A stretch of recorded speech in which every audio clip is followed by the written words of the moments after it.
Get-rich-quick scams often hit those most vulnerable, promising outsized gains for small initial investments of time and money. These kinds of scams are proliferating online, and Instagram has been one key forum where users have been targeted. Yahoo Finance's own senior reporter, Alexandra Semenova, is here with the details. So tell us, Alexandra, how widespread of a problem is this?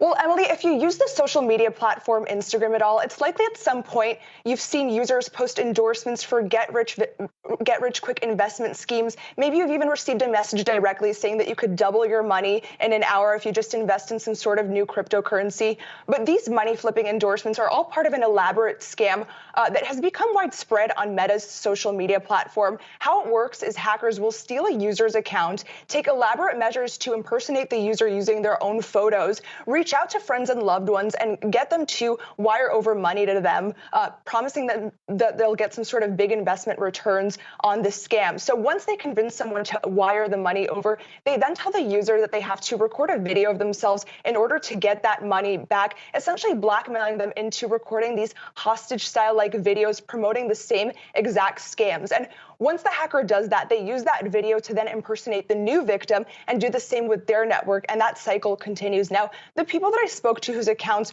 were compromised described it being impossible to get any sort of help from Instagram in order to retrieve their identities back. Each of these users said that they desperately contacted Instagram's help center and never received responses. One person even told me that her account was used for an entire 2 months to reach out to friends and loved ones, telling them to wire money over for these types of investment scams before she actually got the account back. And it wasn't directly through the social media platform. It was through a friend who happened to work at Meta.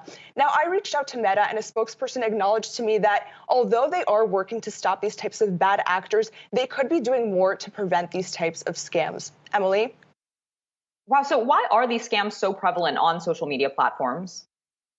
Well, one of the cybersecurity experts that I spoke to told me that social media platforms are a goldmine for criminals because of the amount of personal information that they have. So these types of heavily targeted attacks are particularly successful for scammers because there's the component of the hacker impersonating someone that the victim knows and trusts to lure them in. So once they do that, they can say pretty much anything and can get them to open any type of link, by gaining access to their trust and getting their personal information. And this is evident in the data, too. The FTC said earlier this year that more than 95,000 people in the U.S. have reported about $770 million in losses on social media fraud, specifically in 2021. That's 18 times the amount of losses in 2017. And of those losses, 37% of them were investment scams specifically. So social media users need to be cautious about who they interact with on the platform, what kind of links they open, and be wary of who they're providing personal information to, as these types of scams are on the rise. Emily?